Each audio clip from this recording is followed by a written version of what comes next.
Welcome to Spoiler Corner. This ending makes no goddamn sense. No, none at all. None at all. I was really shocked that not as much the movie, because the movie has to follow the book, that the book tries to have kind of this art house ending where it's like, what a shock, they don't get together. Or at least they split up at the end, or she leaves him. I guess that's the empowering women part. Even though she constantly goes back and forth, like I said, that we said over and over. Okay. But according to my wife, and this is what she said, and she prefaced this with like, there's a totem pole of insanity here, but she said on the totem pole of insanity, the book's version made a little more sense. Really? Yes. She said it still didn't make any sense, but that the book handled it in a way where it made slightly more sense than the film version did.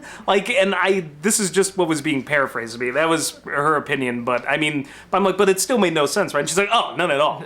But she's like, it's still on that totem pole of insanity. It made a little more sense of what the movie was doing. So pretty much this, she's trying to get more out of him, and even though he's bought her cars, taken her on airplanes, and done all, and revealed stuff about his past, he's like, it's not about love. I'm not that kind of guy. It's bullshit, you fucking horrible character. This is the fantasy element of it. It's just like everyone, you're getting in. You're getting him to turn on you, but he's still a rogue. I can change him. Yeah, that's always the. But can you change him enough? And then you had to know when to leave or whatever. So she wants to get even more out of him, even though, to be fair, I think he said a fair amount. Like, he said that, he was a sub when he was 15 by one of his mother's friends, and then, like, what his mother was like, his real mother was, like, addicted to cocaine or something, or died when he was born, I think, a crack baby or something. Yeah, and all this stuff, so... he's adopted. Yeah, so that alone should, like, answer a million questions about this guy. Well, that's why in the movie, he's more. the only one with any actual character, and it's not a lot. It's just more than what she has. But it at least explains... She literally, in the movie, is a piece of meat. Yeah. She could have been played by an inflatable doll. Because there's just nothing. An inflatable doll that acts decent enough. So we get to, she says, you must tell me more, I can't. It's too painful, even though he's all about pain, but whatever. So she says, okay, well then, show me. It's the only way. Clearly it's not, he can tell you, because he's done so twice with 2 big atom bombs, but she says, show me, I am giving you full permission to show me. All right, and you think it's gonna be like really fucking intense. Yeah, no, you think it's gonna be like really fucking intense. Okay, now he's gonna get like the Passion of the Christ whip down or something like that, like do something really fucked up. He just spanks her a lot harder and says, count with me. And he just gives her a good lashing on the ass. And it's like, which it looks like before when he was spanking her before, like it was already kind of hard. You see like a little bit of the handprint on there. It's like porno ouch. site preview video number 5, like 30 seconds of it. Like and I'm like, that's it? Like I thought really we were gonna see some they're playing like the intense music and it's just what you saw before except harder. That's their hardcore, because he does it harder, I guess. Danny Elfman's turning it up to Sleepy Hollow levels. Yeah. It's getting all creepy, and I'm like, this is it? And when they're done, she says, no, you are never to do that to me again, or do me again either, that too. You are never to do me again. That's actually later. That's later. Oh my God. But you are never to do that to me again, even though she gave total permission to, and honestly, compared to, I think, a lot of the audience's imagination, that was pretty tame. So you look at that whole dungeon, like, your imagination runs wild. Like, oh my God, what is he gonna do? And I'm like, that's it? Yeah, just sort of hit her a little bit with a crop and a paddle. That's really about it. That tied her up a bit. That was like the other thing. And so she goes into her room, because she has a separate room, because he doesn't do the love thing. And he comes in. She says, yeah, you're a monster. You never do that to me ever again. She's crying and stuff. And he just sort of sits there being, bewildered. I'm tortured. And she goes, I love you. It's like, where the fuck did that come from? So, and of course he says, I don't do love, the same shtick. And she's like, then I'm leaving you.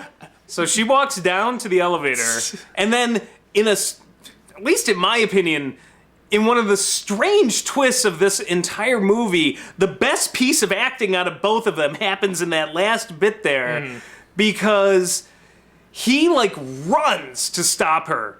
Like, and you can't quite tell if this is like I'm dominant running, I'm going to stop you, Or I really I'm need you. panicking. I agree. And when I she remember says that. stop, and he freezes, and he gets this panicked look in his eyes, just says, oh, like, and she says no or something like. I'm like, that one moment, I'm like, holy shit, this is the only legitimately interesting fucking scene in this whole I do movie. remember that. And again, it was one word, it was all visual, it was just their performances, and that, I agree, that was actually Brilliant, a good scene. brilliant 30 seconds in this otherwise you're right, because shitty when movie. he's going towards her, you have no idea, is he just going to go after her, or is he, like, going after her? Like, you can't tell with There that was a look, big it could go question, either and it was way. the only time in the movie the lack of a narration actually worked. I mean, the rest of it, I think we were all begging for that monologuing to be back, but... So, It was a real movie for a minute. yeah, it was a real movie for a minute, and then... What does he say, like... Anastasia Steele or something, and she's like Christian Grey, and then the door closes. Yeah, or what? Anna, Christian, and it boom, closes. is like the end. Yeah, and that's the ending. Is that it ends with them, with her leaving, and him being like, ooh, which he kind of does throughout the whole movie anyway. It's pretty, like, this whole idea of, like, the dominant man is that mostly it's him just going, please, please, please, please, please, please. It's like, that's It ends on this, like, Saturday morning cereal kind of cliffhanger. Like, actually, the Folgers coffee, and I want to see the logo at the end, Watch what will happen. See the next Folgers coffee commercial. go to this website to see what will happen. No, actually... It's like the Legend of Korra. Can we open the next episode? Last time on 50 Shades of Grey.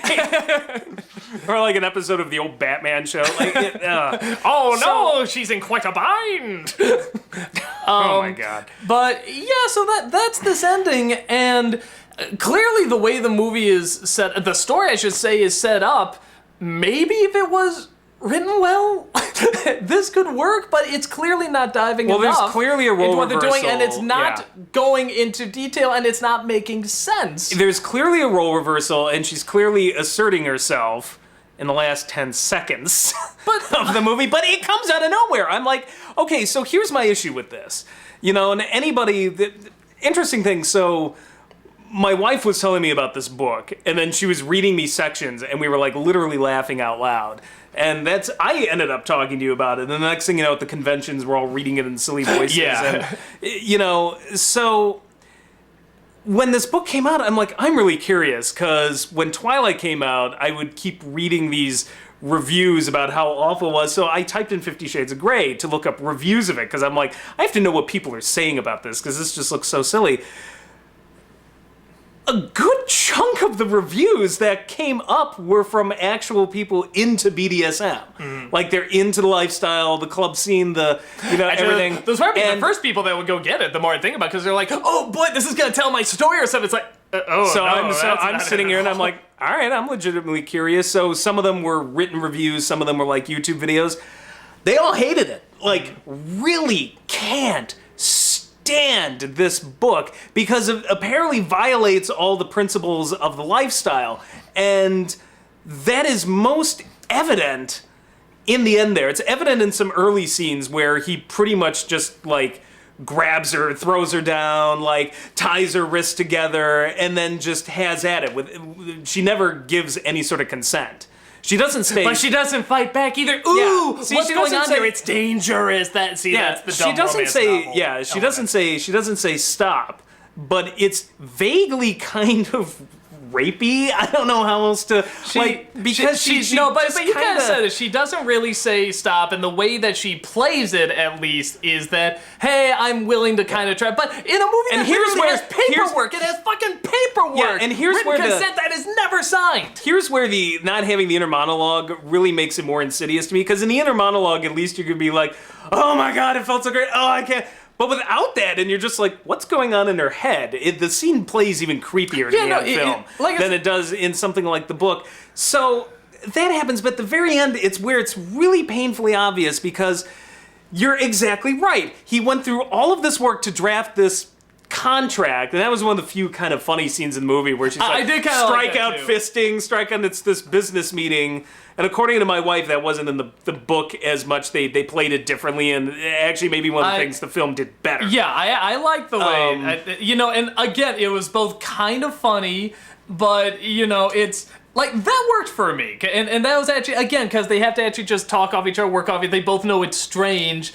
and they're both being kind of playful but also very strict. And I thought that scene actually played okay. So we've set a couple of things up, because this is very important for how the ending plays and why I think it's fucking ridiculous. We've set up that already so far she's just bent over and taken it, never given actual consent.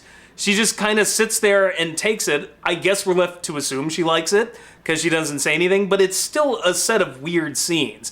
Particularly since she's a virgin, like some 27-year-old virgin. Right. And he literally is just like, all right, well, what an he literally is like, all right, well, we're gonna fucking fix that. Like, just takes her to the bedroom, and I'm like, holy crap. I'm like, okay, so that happens. There's a couple of other scenes where he basically just like ties her to the bed or whatever, and she just takes it. So this has already happened. There's this whole bit about the contract, and he is adamant. You have to sign the contract. You have to sign the contract. Have you gotten to me about the contract? Contract. She never, at least in the movie, signs the fucking contract. So far she has given no really oral consent, has not really agreed to anything, just sits, bends over, takes it, does not sign the contract. Then, at the very end, and he's the one who insisted she sign it. This is not like, I'm just gonna do it.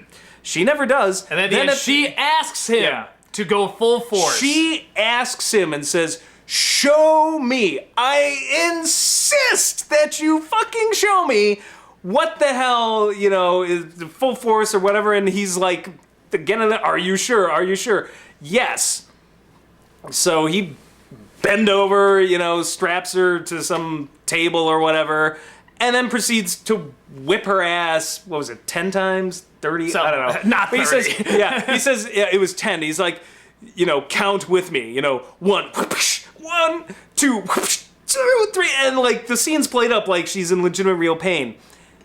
At no point does she say stop. At no point does not even stop, but or red or whatever the safe word is. This is a big BDSM thing. Is there are safe words, because sometimes if you're getting into the role or whatever, like you're like oh shit, now stop, but like you're really I'm just playing. Yeah, so that's why you come up apparently with a safe word that's some crazy word. Like, what was it, Archer, the banana or whatever. banana. So. She never once uses this safe word. She takes all 10, and then he lets her up, as was agreed upon, and then she gets all pissy with him because he did exactly what she asked. And she's like, you will never do that to me again. I was like, but you fucking told him to! And then it's like, I'm leaving because you can't love me. I fucking said I wasn't gonna do that, But I can turn you, maybe that's it. Maybe that's the element that, like, so many people are like, this is so demeaning and stuff, is that it's playing on the element that you can change him. You can change someone that seems really sick and fucked up and stuff like that, and you can make him... and that's the grounds for a good relationship. There's it's like, no... from that angle, I can really get more pissed off if you can't see why it's not... No, but what? Okay, why it stands out more than like any of the other elements? Like why? Because like there's so many things wrong. To me it's painfully obvious. Like, it's painfully obvious. The issue to me is not that it's offensive to women or condones abuse or this and that. Like, that's just there. The real issue is, are you taking it seriously? Or is this just like any other fantasy? Like, some people want to be dominated, some people want to be sub, and that's your fantasy, whatever. It's why we have female dominatrixes. Like, guys are into it. Bring out the whips and some girl in leather. Well, and I think that's why. But that's the thing. When they go into the seriousness of it, like, no, we're trying to tell a real story. And that's the problem. Yeah, see, now you get it. Like, that's a fair point. If you read, anybody can read 50 Shades of Grey and realize that if the author was taking this seriously, then she's out of her frickin' mind, and this is just ridiculous. And, I think most women read this because they know it's ridiculous, and it's just some pornish fantasy. Like, yeah, it's very unbelievably rare that a millionaire will come to you just out of the blue, random stranger, and be like, I want you to be my sex slave. It's like saying porn. It's like saying porn is degrading to women. Of course it's degrading to women. That, that's why it's porn. And it's the same thing with this book. That's what bothered me about the film, is it tries to take it seriously and elevate it. And I'm like, no, just admit it. It's garbage, and we can all recognize it as garbage and go on with our lives. And if that's what you find kinky and turns you on, more power to you. I don't give a shit. But...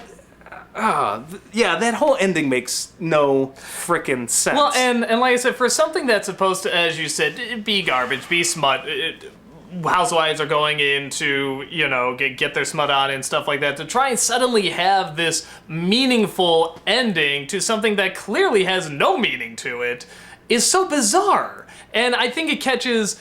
And had the rest of this film had been as goofy and comedic as the book is, it may have been able to get away with it, because it would have been like just a Saturday morning serial, moment. This is or it would have been maybe the rare moment of clarity and otherwise silly, but yeah, by taking it so seriously, then you have that moment at the end, you're just left scratching your head what? Yeah, I can say, because I didn't think there was going to be an ending like that, and I don't think it sounded like your audience didn't think there was going to be, and not that we had a ton of people at ours, they were all middle-aged, but, we had enough that after it was done, they were kind of like, is that it? Yeah, I'd say a third, somewhere under half of the audience I saw with it. We saw it opening night, so it was a packed house, couldn't find a seat. A third to about half of them literally groaned and were just, so you could tell they had not read the book. Was Brad in the audience? Oh, no! So, I'm sure Brad's seen way better porn than this. Oh, no, that's probably his biggest offense. He's like, are you fucking kidding me? This is the intense stuff? Yeah, well, that's what Brad and I talked about. I was like, this is my worst nightmare. This is just going to be dull. That's exactly what it was. So, yeah, definitely, by trying to have this serious art house ending, I think you're right. I think it actually kind of makes it worse. Well, and it makes her, without the inner monologue... And I was saying this to a couple of people, when you remove that inner monologue, it actually makes her look more insane. Because you can't figure out what's going on in your head, you only see these actions, and these actions are nonsensical. Where in the book, she's clearly nuts and makes no sense. She's clearly nuts, but at least you know where that insanity's coming from. In this one, I'm like, wow, you're not just nuts, you're a complete batshit crazy schizo. It's because they're trying to play, both of them are trying to play them as I don't want to say, definitely with her, an average person. And maybe the book's trying to do that too, it just does it so poorly. But with this, because they're decent actors, they start to pull it off, which is why I think you're right. It's all the more troubling and strange and kind of disturbing when they do make these decisions that, in the book, you just kind of laugh at, well, it's so terrible anyway. But in this one, they're really trying. You kind of legitimately are like, what the fuck is wrong with them? Because they almost, by their performance, seem credible. She's an average person only in the way that there's any average girl in, a porno. I'm just some 27-year-old virgin, and I'm walking in and interviewing this rich millionaire. I mean, you say it out loud, and you're like, this is ridiculous. This is literally the plot to a porno. Yeah. Had the film remembered that, I think it would have been better. Oh yeah, this is a plot to a bad porno movie. So, will you show me how to, her with the pencil and everything? Literally the only way you could have made it more ridiculous and more obvious is to put her in a little schoolgirl outfit. With, pigtails and stuff like that. Oh, show me, I'm curious. What is... Yeah, with the lisp. What are butt plugs? What are butt plugs? Whoa, let me show you. So, yeah, I take that for what it's worth. It's a pretty stupid movie. It will not be responsible for the downfall of society. That's the only point where I lose it, when people are just it's so degrading to... I'm like, I don't think know this. Nobody can take it seriously. Yeah, the handful of people that don't realize that it's degrading and ridiculous, they're far gone. If you know somebody like that, please, by all means, instruct them and get them to seek therapy. But I think the rest of the normal world knows that this is just bullshit. Yeah. That's partially why people enjoy it. No, even with Twilight, I kind of, I don't like them, and I think they are, horrible role models for younger people. But at the same time, I kind of gave... Well, I think you're right. They are more impressionable. I gave them a little bit more credit. Maybe I'm not as cynical as I think I am, because I just give humans a little more credit than that. And I know people will comment and be like, But I know the one person who takes it seriously. But And I'm have like, you but that's one seen- person. That's anecdotal evidence. Have you seen, just through the history, How many people have left much- their husbands because of 50 Shades but of Grey? how much crap has come out in the past that so many people said this is going to be the downfall of blank, and it hasn't been. We survived Showgirls. We survived Eminem. Basic we Instinct. survived, We survived Eminem. We survived both the very talented and the very untalented. There will and always we've come out yeah. okay. There will always be a 5% of the population that will get sucked up into something and just, you know, And if they're it's not cuckoo. one, if it's not one thing, it'll be another. Yeah, but that's who you need to speak to. The rest of us normal people know this. Like, you're preaching to the choir. Like, yes, it's bullshit. We get it. Can we move on to something else now? Please. We say after we talked about it for like a fucking hour. Yeah. I'm ready for a Gravity Falls vlog. How about you? I'm in. Let's do it.